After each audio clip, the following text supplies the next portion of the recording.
Hello everyone, it's Mark from This Is The Music and welcome back to another episode of the This Is The Music Meets podcast. The podcast where I dive deep into the stories behind the rising and emerging bands and artists shaping the indie scene. Before we get started, hit the like button and leave a comment. It really will help the podcast reach more people and supports the bands that I feature. On episode 173, I've got not one but two guests in Maze and Peter Azzopardi, who are both gearing up for the biggest night of their musical life on May the 15th when they co-headline the iconic Scala in London. As well as chatting about that gig, we're going to get the lowdown on the band's and Peter's most recent releases, albums, football, and loads more. So, I'm absolutely delighted to be joined by Gary from Maze and Peter Azzopardi. Chaps, thanks both of you very much for coming on the podcast today. How are you both doing? Yeah, I'm good, mate. Thank you. Thanks for having us again, mate. You know what I mean? Yeah, well, it's the third time for Maze being on the podcast. So I'd love to give you for strictly for marketing and copyright infringement. Unfortunately, I can't do that. But yeah, Peter, obviously first time guest, so yeah, really looking forward to chatting to you and obviously finding out a little bit more about you and obviously your recent releases. And as I said to you both just off the screen, it's the first time that I've had two different artists on the podcast. So depending on how it goes, it could be the last time. I don't know. But but let's get started with the episode into some proper musical chat. Because in about a month's time, I think roughly now, isn't it? You've got this massive show at Scala. Really exciting. I think it's fair to say that there's a lot of people on the London indie scene talking about it, and up and down the country as well. So, Peter, I'll come to you first on this one. How then did the show sort of come together? Because obviously you have shared a bill before with Maze, haven't you? Yeah, I think it was the gig at the Water Rats that we it was quite a successful night that we done at the Water Rats. Straight after Maze finished their set, we had a quick chat while we were still on the stage and said, "Oh, we should do it again." Suggested the 100 Club, and I can't remember if it was Gary or Paul, but one of them said, "No, let's do Scala." If someone plants a seed in my head, that's it. So yeah, a few months later, I'd contacted Scala, and yeah, that was it. And Gary, can you confirm or deny? Was that you who come up with that idea? I think it was Paul Basson. One of the two Pauls. They said the Scala. Again, like Pete says, it was such a good night at Water Rats. I think we probably could have sold more tickets that night, and it kind of, I suppose you just, you just think to the next level, don't you? You know what I mean? So we just went for it. We've just gone for it. We've just gone for it. Yeah, absolutely. Why not? Yeah, as you both said, that Water Rats gig was fantastic. There was a lot of love in the room for both of you. Certainly from my memory, anyway, from that night. But I kind of like then after that initial conversation and then booking it, and obviously before it was announced to to the rest of us. Have you ever had any sort of thoughts at any point thinking, why are we doing this? It's the Scala. It's like a huge venue. Have you ever sort of had any moments of doubt, or you just said, Peter, obviously you said there about once someone puts an idea into your head, that's it, you're off and running, so to speak. So have there ever been any doubts at all? I can only talk for myself. Every day. Like, what are we doing? But tickets are selling, and there seems to be an appetite for it. So yeah, we're going with it. Yeah, no, but yeah, definitely. it's scary because the difference between basically hiring the Water Rats to the Scala, the Water Rats is 10% of the price to hire that Scala is. Wow. It's a lot of money, and we've invested in it, and it's all self-promoted, self-funded. And yeah, we're doing it all ourselves. Like, there's no promoters, there's no record label backing us. There's nothing. It's just us. There's no management. Yeah, of course you get doubts, but there's also a lot of excitement, you know, especially as it's getting closer and we've sold a decent number of tickets now. It's exciting. Yeah. And Gary, as we've said, are obviously such an iconic venue. What does it mean to you, knowing all the bands that have played there over the years? What does it mean to you, playing there and obviously being up there as well with, with a bunch of mates? You know, I mean, I've always said that I'm so grateful for what I've done in music. I've done in the class myself as a musician now. Someone said I've got a good voice. You know what I mean? I don't know nothing about the music. When we're in the rehearsal rooms and the lads are talking about chords and that, I'm standing like a lost tourist. You know what I mean? I think it's going to mean, like Pete says, it was scary. It still is scary.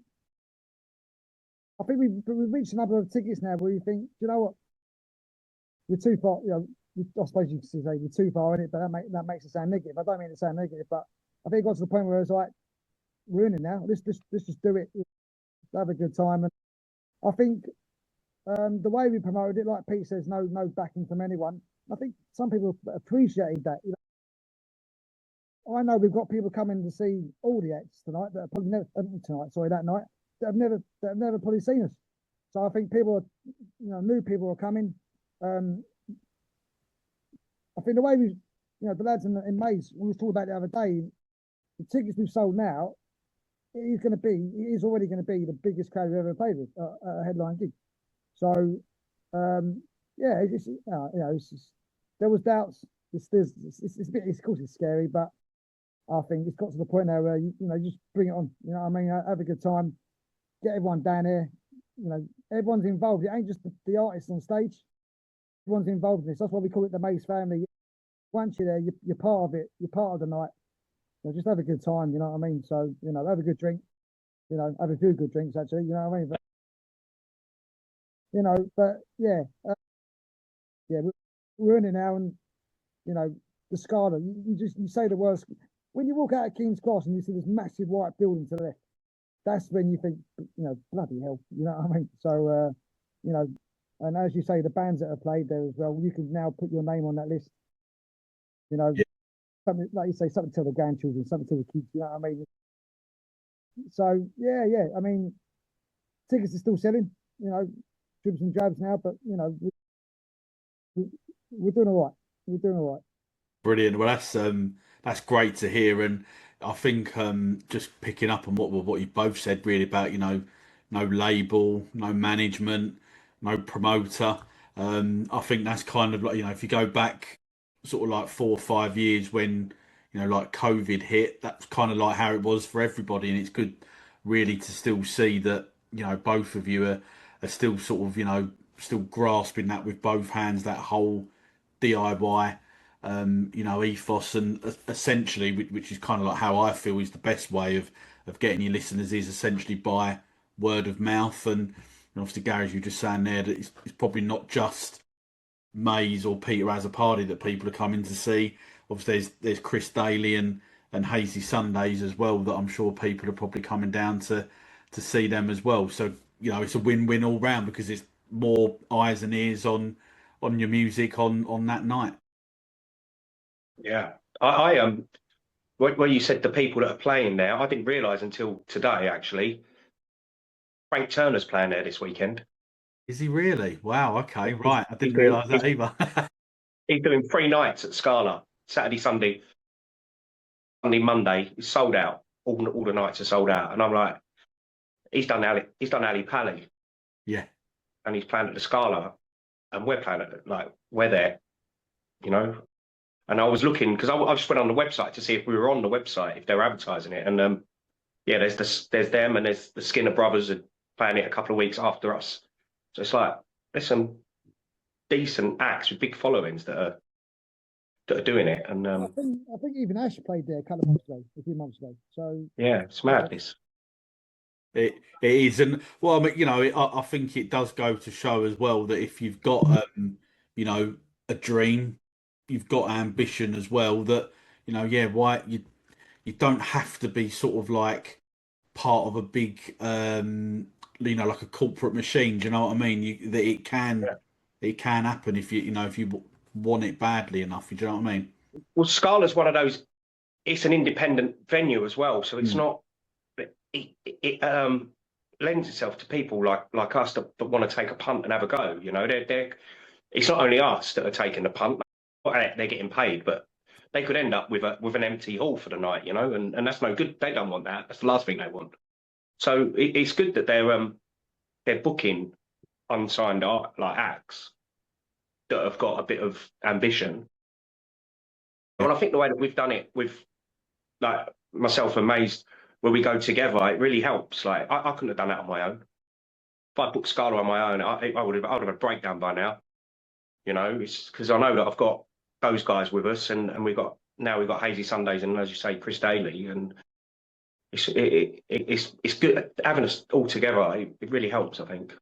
Yeah, yeah, no, most definitely. I agree there totally, Peter. And just talking of Hazy Sundays and Chris Daly, two fantastic artists.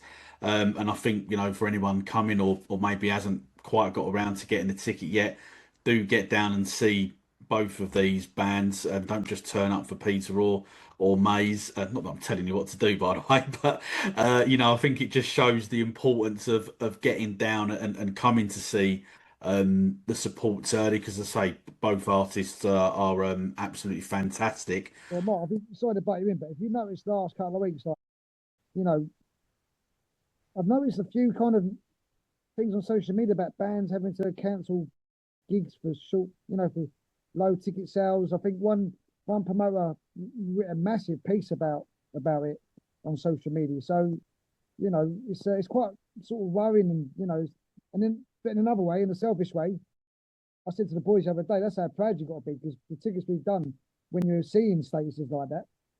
You know what I mean? So it's like I suppose like a double-edged sword, but you don't want to read things about bands. Bands like us who've got jobs, got people, got mortgages, got kids. You know what I mean? And we're doing this for the love of music.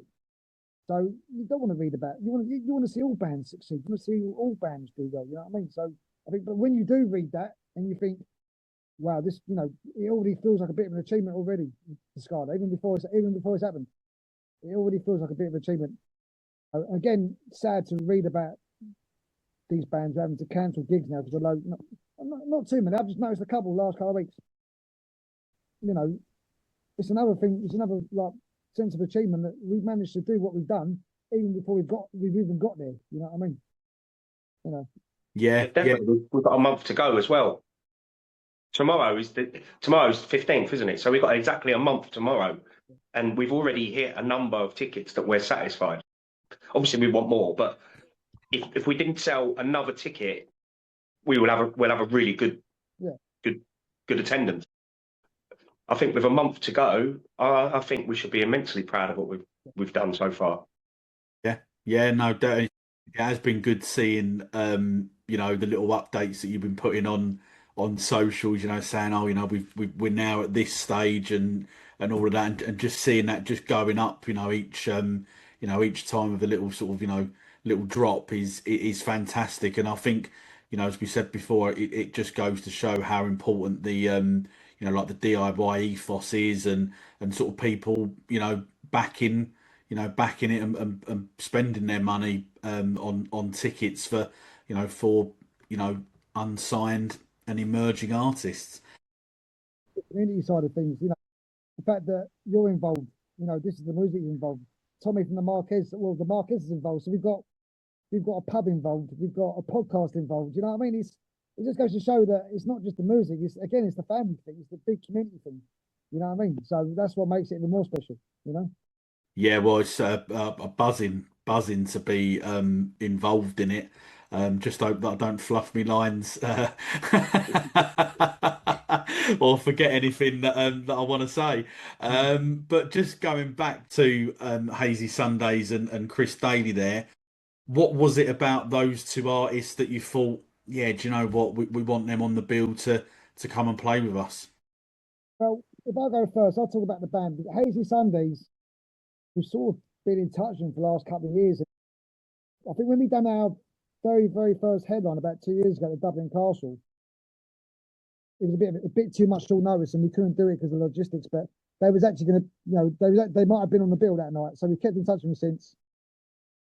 It's a band out of London. It's a band that's, it's got our kind of sound with the other acts are on. So I was well happy that they've said yes. I'll let you say about Chris. I love Chris. I've been mates with Chris for a few years, and when we asked him, he was buzzing for it. But Pete, I'll let you say about Chris. Yeah, right, yeah. Well, there's a connection with both Maze and myself. Like we've all known Chris for quite a long time, and he's doing some great music at the moment. Yeah, it just made sense to have him. We were looking for someone to open up acoustically, and I think he just fit the bill perfect. Yeah, no, his most recent tune, Happiness, yeah, absolutely fantastic. Looking forward to seeing that, and as I say, just emphasise the importance of getting down early and seeing, because you're going to get some great music from the first band all the way up to the top. Yeah, it's going to be a good night for sure, definitely. And for fans that are, people have already bought their tickets for the night. Set the scene. What kind of atmosphere are you sort of expecting? What would looking back to that Water Rats show from last year, or was it last year, 2024 maybe 25? Yeah, Exactly. It was February, 22nd of February, 2025. 25. Okay, right. So, yeah, just casting your mind back to that gig, that atmosphere. Do you think you're going to get something similar this time around at Scala? Well, you're hoping, you're hoping that it's going to go up a level, because we've got up a level. You know what I mean? If it's anything like the War Rats, it's going to be a good night. It was buzzing that night.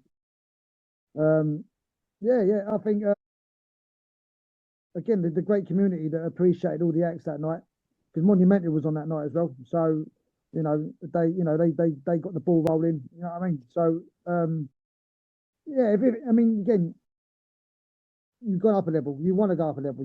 You're now doing the Scala, so you're hoping that the buzzing will be up a level from the Water Rats. You know what I mean? So Yeah, and sorry, everything's going to be bigger. So the sound system's bigger. The audience is going to be bigger. The pints of beer are going to be bigger. Sorry? The pints are going to be bigger. Well, they do 2 pinters, don't they? Lovely. I can swing in it. So, but for myself, in the last year, my fan base has grown. So I think there's a lot more people that know my music. I've had an album out since then as well. So a couple of the gigs I've been doing recently, people are singing the songs back to me, whereas that wasn't happening at the Water Rats, because I hadn't really had an album. I only had 3 or 4 songs that had been released. So I'm quite looking forward to see how they go live, like in front of people that have actually heard the songs now. Yeah, no, definitely can totally understand that. And sort of talking about that then, have you both worked out your set list for the night, or is there going to be like a twist in the towel? Peter's going to choose Maze's songs, and Maze, you're gonna choose Peter's songs. I have trouble with my own. Yeah. It's the best way on a night like this is to keep it bloody simple. Exactly, yeah. No. Yeah, you got to keep it simple. Yeah. No, totally fair enough. And Gary, let's talk about the latest Maze single. I've got a feeling. Obviously came out earlier on this week. What's the story behind the track? I have to say, Paul Hancock wrote this song. To be fair, he brought it down ages ago, and it was sort of tickling around the band a lot. You know what I mean? We was having little goes of it, and then a few months ago, it just obviously we've been recording. It took us, the album took over 10 months to record. So every now and again, we was just concentrating on the next 2 songs. So when it got to I've Got a Feeling, I don't know. It's one of them songs that, if I remember rightly, it literally clicked in one rehearsal. and by the end of it, we were buzzing.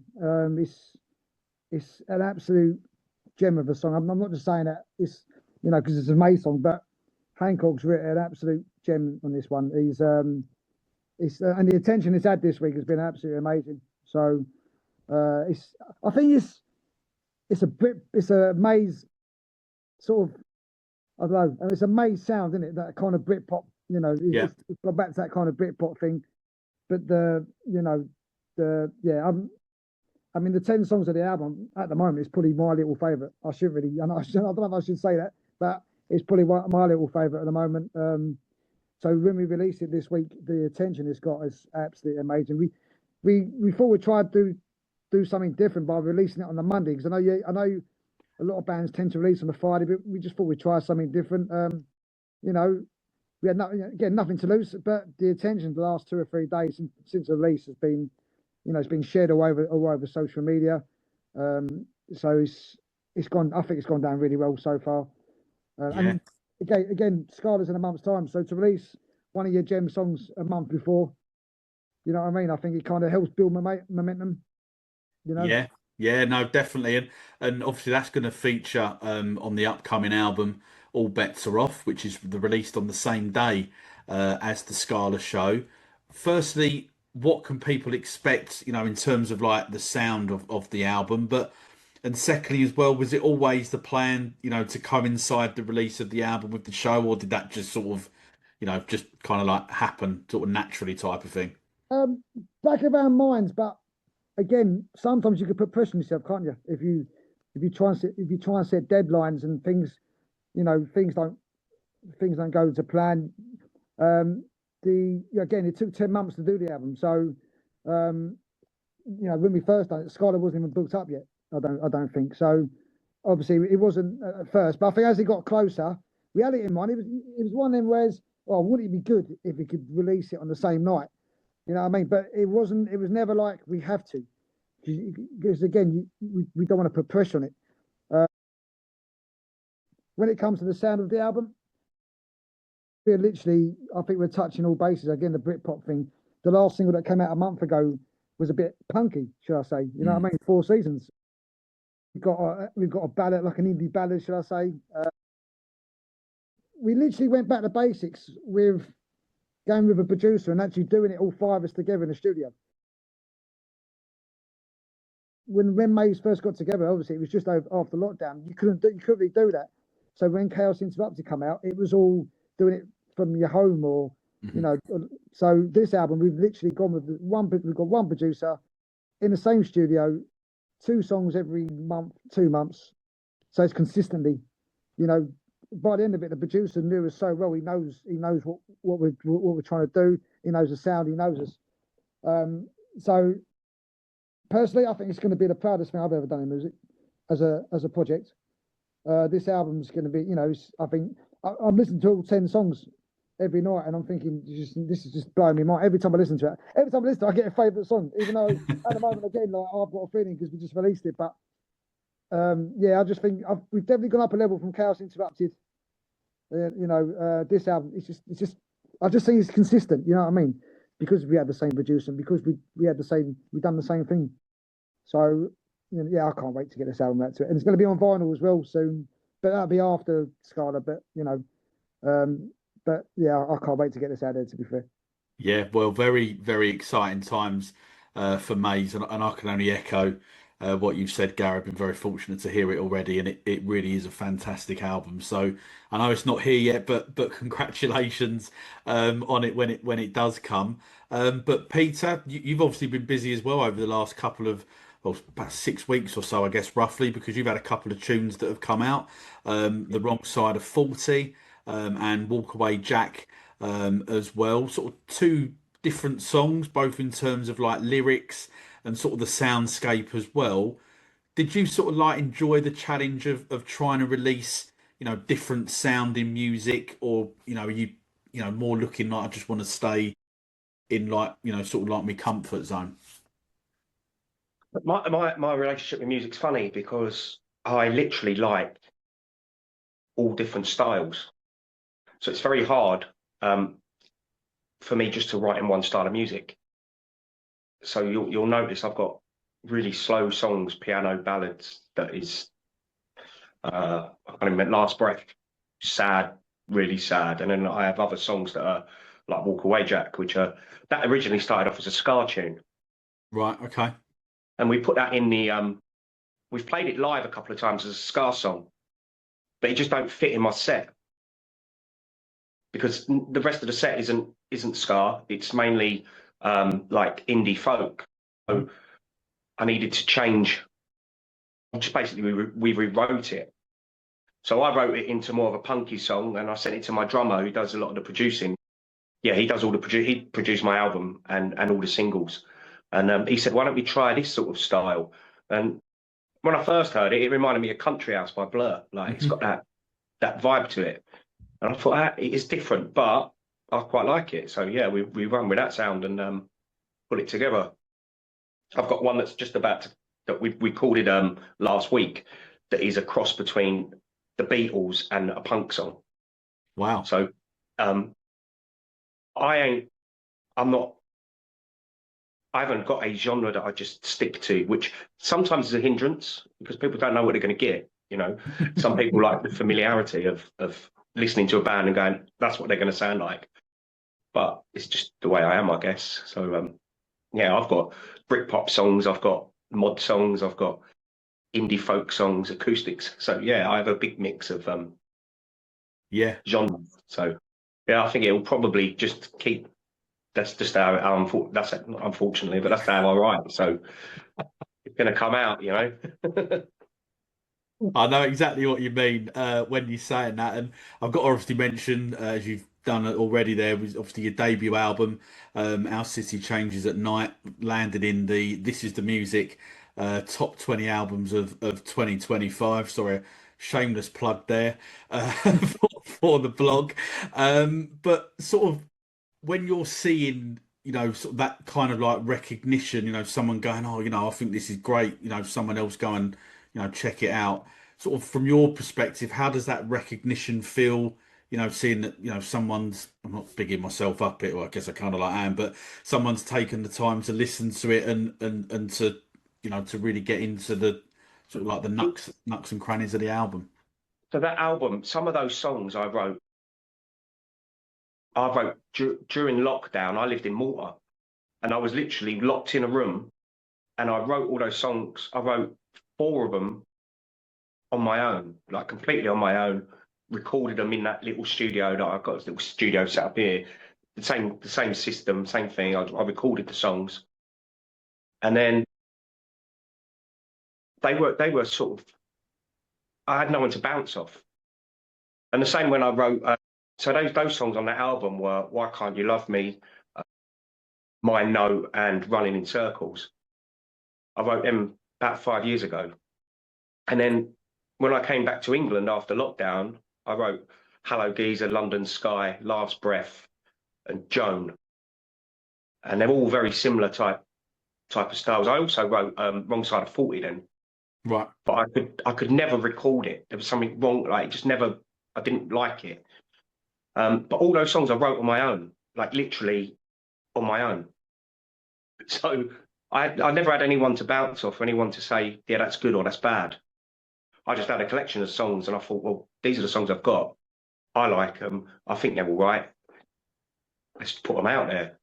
And it wasn't until I got the band together and I got Martin and Charlie. Charlie plays the bass. Martin's the drummer. They're quite brutal, to be fair. If I send them something they don't like it, they will say it's rubbish. But what they like they generally like the lyrics and the theme of the song. But they might go listen because they're better musicians than me. I never ever would hold myself up and say I'm a basic guitar player that can play basic chords and write a song, because they're good musicians. So they'll go, give us that song and we'll make it better. So I'll go, off you go, and then we have like a collaboration between us. Yeah, Martin came up with the Walk Away Jack and the Wrong Side of 40 is basically what I'd done, but he put it in time. Well, he's a drummer, And what I tend to do when I write a song is I play the chords to the lyrics. Yeah. So if someone tries to play along, it's a nightmare because they don't know when I'm going to change chords because there's no pattern. Having them on my side basically really helps me out because they structure the song.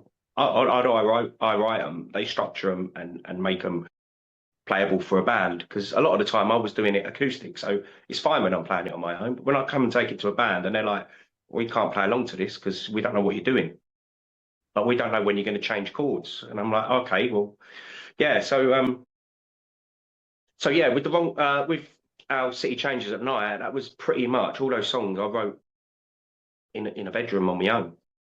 So to have other people's opinions and say that they're decent songs, it's I thought I was onto something with London Sky when I wrote that one, because that got a lot of attention. Like when I first released that, and I was like, oh, maybe they're not too bad. So then I just slowly, because London Sky was the first one I released, and then I just slowly got the album together. That took me about 3 years, 2 years to get the album out, and then since then, I've got a whole heap of songs that are ready to be. I'm trying to do one a month, but I don't know how long that will keep going for. But Yeah, well, it is tough, to be fair. You know, jobs yeah, and family life is not it's not quite as straightforward. But no. Gary, what do you think of Peter's couple of new songs there that he's just mentioned? New singles. I got to say, like, the indie folk sound is good. Yeah, I like that actually. The lyrics. I think with these lyrics, you can actually relate to them, can't you? You know what I mean? Working class people and growing up on council estates and things like that. You know what I mean? So, yeah, I think it kind of entices you in, doesn't it? Yeah, so fair play to him. Yeah, fair play to you. Yeah, and Peter, on the flip side, what's your take on the brand new single from Maze? Yeah, I was, as I said, I won't repeat exactly what I said off the camera because I don't want to make anyone's head big. But yeah, what I like generally about Maze is the songwriting. I think as I was saying, I've got no one to bounce off. They've got a band and they've got two good songwriters in a band that can bounce off each other as well as the rest of the band. So what they produce, their music, I'm a fan. I listen to them. I have them on my playlist. Yeah, I like them. I think they're a good band, and I think they write cracking songs. Yeah, brilliant. Well, it's what we love to hear, bands and artists supporting other artists, because we know it's a cutthroat business out there. But let's move away from the music briefly, because obviously both of you are massive football fans of your respective clubs. Gary, obviously you support Millwall, and Peter, you're an Arsenal supporter. So, Peter, I'll come to you first on this one. Let's get the big questions in. Are Arsenal going to bottle winning a trophy again? Let alone forget the league. You're going to bottle, because a couple of weeks ago you're going to win the quadruple, and Well, I don't think any Arsenal fan actually thought we were going to win 4 trophies. No. That's the media make a lot of stuff up. Yeah. What do I think? I think Sunday's game's massive. I think if we nick a point or win, I think we go on and win the league. Yeah.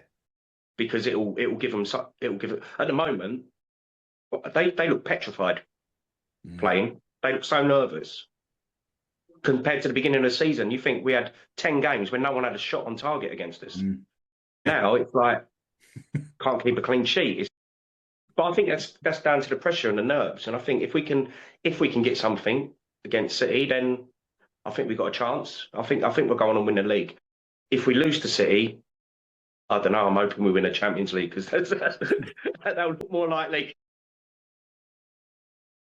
But then we got a game tomorrow, haven't we? So who knows?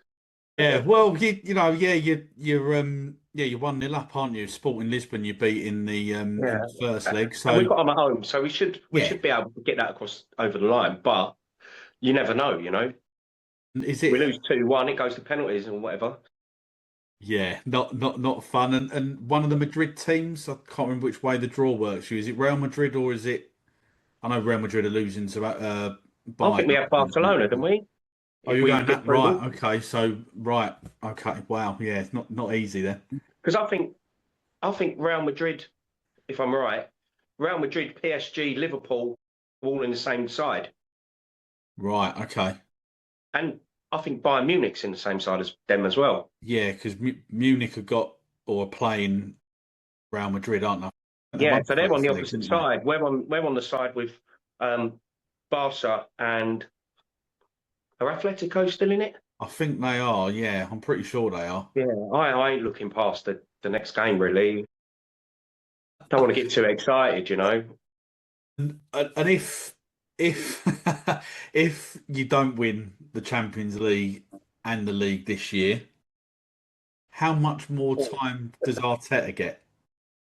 Is that because what he's I've had this is conversations with people about this, and I honestly think you got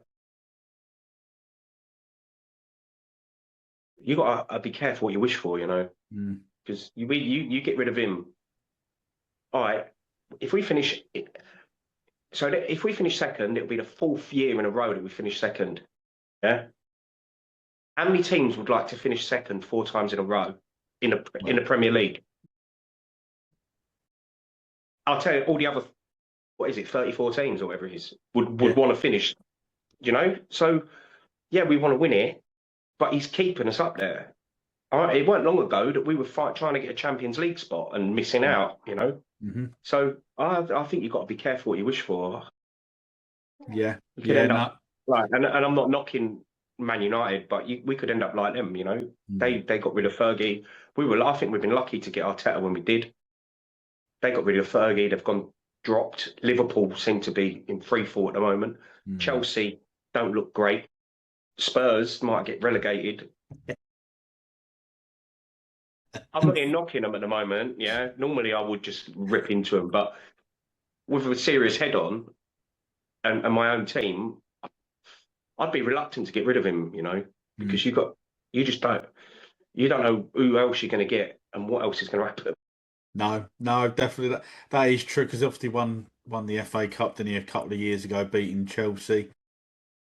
I think he I'd could. take finishing second for the next 10 years as if we don't end up eighth, ninth, 10th and dropping. You know what I mean? Yeah, So yeah, it's like, what do you want? We win more yeah, games than we lose. That's all any fan wants, really.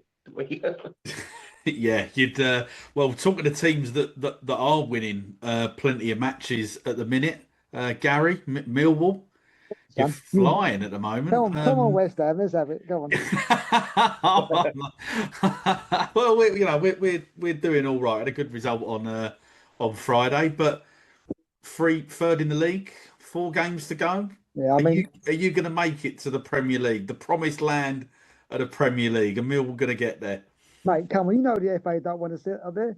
You know what I mean? They're even trying to start World War Three. You know what I mean? I don't know.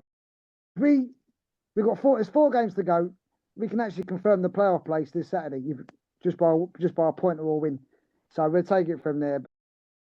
You know, I mean, we finished just outside the playoffs last season. We're third this year, so it's literally, you know, we've gone up a level. Yeah, I mean, this will probably be the best season for 22, 23 years. You know what I mean? So actually, just enjoying the moment. You know what I mean? We've never been in the Premiership, so that'd be new. Came Yeah, very close, didn't you? Yeah, yeah. Say 22 years ago, we lost in the playoffs against Birmingham. Birmingham, yeah. Yeah, you know what I mean? And I remember what Bermondsey looked like that night. yeah, no, I was there. well, I think if Millwall do go up and West Ham somehow survive, I'm pretty sure that that game at Stratford there won't be any away fans because it would, yeah, it's just a recipe for disaster. Yeah. Well, I wouldn't recommend going there at the best of times, to be honest. Let alone when there's a game of football on. So yeah, we'll see what happens on that front. Gary and Peter on every This Is the Music Meets podcast. I sort of like to finish with a quick fire round. I say quick fire. It's not always based on the questions, but we'll wait and see. But apart from obviously yourselves, Maze and Peter Azzopardi, what's the one or who is the one artist do you think that people should be listening to right now? God.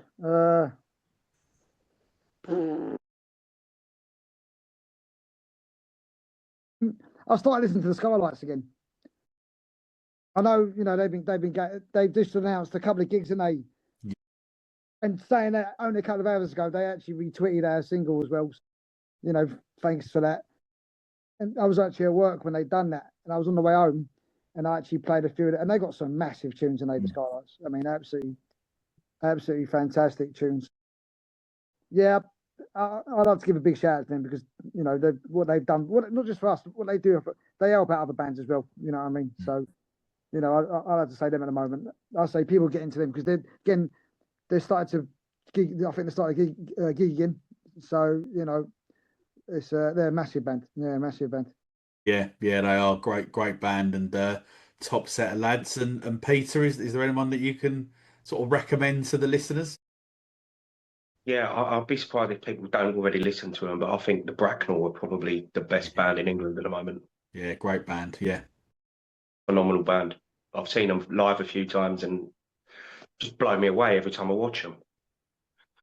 They've got that song. What's funny with them? They used to come up on my Facebook all the time because they bang out the ads. And they used to use that. Jack, his name, isn't it? Used to walk around the corner on the video, and I just used to flick it off. So I don't want. Who's this fella? Right? And then one day I watched it, and I thought actually they're quite good. And then I listened to that "Good to the Bone" that came on. I was like, wow. And yeah, I think they're the best band in the country. Yeah, it's a hard question because the Bracknell, I mean, there's a lot of other, there's so many bands, so many good bands. There's many great bands. Yeah. It is a hard question, but yeah. Well, we ask the tough questions here on the This is the Music Meets podcast. So there's another one for the archives. Drinking tea or drinking coffee? Oh, tea. Oh, coffee. Black, white, what milky, Peter? What's your... I'd have black coffee, white coffee, everything, yeah. I don't like any of that caramel coffee or hazelnut and all that. I don't like that. Yeah, I can't quite get my head around that myself, to be honest. I don't, it's not coffee, is it? That might have latte. Yeah. Gary, what's your favourite tea bag? Come on, let's have... Oh, wow, that come out wrong. Yeah, I know.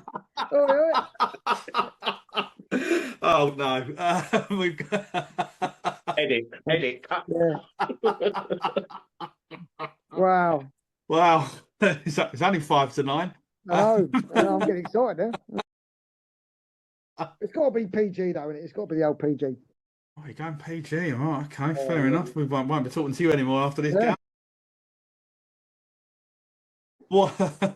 What do you think's more important in an indie song? Is it like a massive chorus or a killer guitar riff that just gets stuck in your head and that's what people buzz off? That's another hard one. Right, I'm gonna go with. I'd always go by this interview. I remember Noel Gallagher. I'm a racist nut. You know what I mean? And Noel Gallagher always said that the chorus was the fishing hook, and I think, and also. All my music career has really been with Paul Bassam, and I think he sort of does the same, or he'd done the same with a lot of his songs. So I'm going to stick with Mr. Bassam and Mr. Gallagher with the old chorus, I think. Yeah. You've got to go chorus. Definitely the chorus. That's what gets everyone interested. Yeah, no, definitely. I wouldn't disagree. What do you think is the most overplayed indie anthem ever? That the song comes on like on the radio, for example, and you think, oh, not that band again. That was on, about an hour ago, and you've got to, skip the song if it's on Spotify, if it's on the radio, go and find a different station. I'll tell you what, it sounds strange because literally a moment ago I was telling you about how much Oasis, mean to me in love. But I got to admit, I can't listen to Wonderwall. I was going to say the same song. Just can't listen to it. And then you get people trying to, these people who try to play it in the street and, you know, mate, give it a rest. I was going to say the same song. Massive Oasis, but yeah, I got on it. I just can't listen to it. No, I can't listen to it. Yeah. It's weird. It's the only song that they've done that I don't like. Yeah, Well, yeah, strange, I isn't loved it? it, but it's just got overplayed. You know, when your nan starts singing it, you know there's problems. You know what I mean? I hope she's doing the old Liam Gallagher impression while she's doing it, Gal. Of course not. Yeah, So, Gary, this question is for you. If Walk Away Jack was in your set list, where would Maze play it? Would it be the opener, the closer, or would it be in like the encore? well, I'd say the last four because it's where you start to bring it up. You know, Yeah. the thing again. I'll probably say the last. We have like the set always seems to be we call it like a roller coaster where you can sometimes you start off to get the people in, and then you can go down with the couple of slowy songs, and obviously you want to end on a high. So it's like you know, it's like an up down sort of thing. You know what I mean? So I'll probably say the last 4 or 5. Yeah, okay. Peter, if you was invited up on stage at the Scala with Maze to come and sing I've Got a Feeling, which part of the song would you want to take? Would it be one of the verses, or would you want to come in and sing that chorus?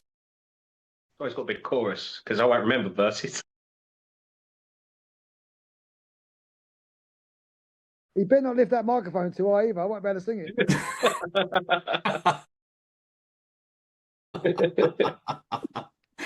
Brilliant, brilliant. And this is for both of you, so whoever wants to jump in first. Can you describe your Scala headline show in 3 words? What does it mean to you? Memorable, sexy. Tea bags. Yeah, tea bags. Yeah. Sexy tea bags. Yeah.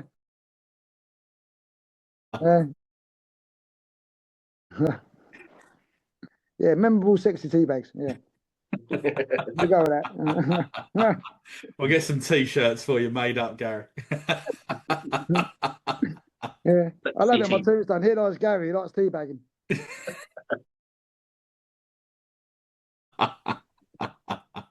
Brilliant. And how about you, Peter? If you could sum it up, what would your 3 words be? It will be exciting, nerve-wracking, and I think energetic. Brilliant. Love that. Love that. And finally, again, both of you, whoever wants to jump in first on this one, why should people drop everything that they're going to be doing on May the 15th and come and see you live at the Scala? But whenever can you see a sexy little hobbit on stage? 2 of them. You know what I mean? You could find a ring in King's Cross, put it that way. Yeah. I just think what we said earlier about and again, I'm gonna go out and say this, that we've literally got 4 acts that are not signed, got no management. This is all, we've all invested our own money and time into this. And I think it's a kind of, let's say like a celebration of like people who just want to have fun and have a good time, and bands who are not signed, bands who ain't got the money, just literally living their dream. Mm-hmm. So I'd say come and live the dream with us. You know what I mean? Come, like I said earlier, you're part of the night as well. You know what I mean? You're not just coming to watch the bands. You're part of it. So yeah, I say just come down and like be a part of it. Oh yeah, and Peter, have you got anything you wanna add on to that? Yeah, I'd just say just take a punt on the night, because talking about the other 3 acts that are on, they're fantastic. And if you like indie music, you ain't going to be disappointed, because they are. We've got a band coming down from Scotland to do it, So I think, yeah, just take, if you haven't heard of any of us, or if you have and you're not sure, just take a punt. I was looking at the Frank Turner tickets. Yeah, I had a look on their site. They're £43 to go and watch a gig there. Yeah, to watch Frank Turner. For us, it's 15 quid a ticket, and you're getting 4 bands that are putting their heart and soul into putting this night on. we're definitely going to be excited, and we're definitely going to be bringing a lot of energy. So come along. There you go, brilliant. Well, I certainly can't wait for May the 15th. I'm sure it's going to be a fantastic gig, and I'm sure that there are a lot of people that are going that would agree with me. But Gary and Peter, that brings us to the end of episode 173 of the This Is the Music Meets podcast.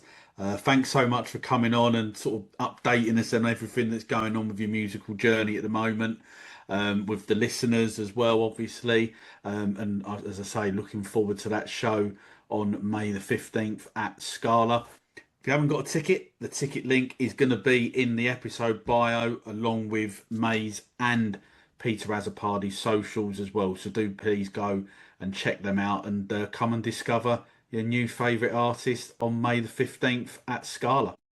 Thank you for tuning in to episode 173 of the This Is the Music Meets podcast with Maze and Peter Azzopardi, two bands that you can see live on May the 15th at the iconic Scala in London. Tickets for that date are obviously on sale now, and the ticket link is in the episode bio. Also playing as well is Hazy Sundays and Chris Daly. Trust me, you do not want to miss that gig because it is going to be fantastic.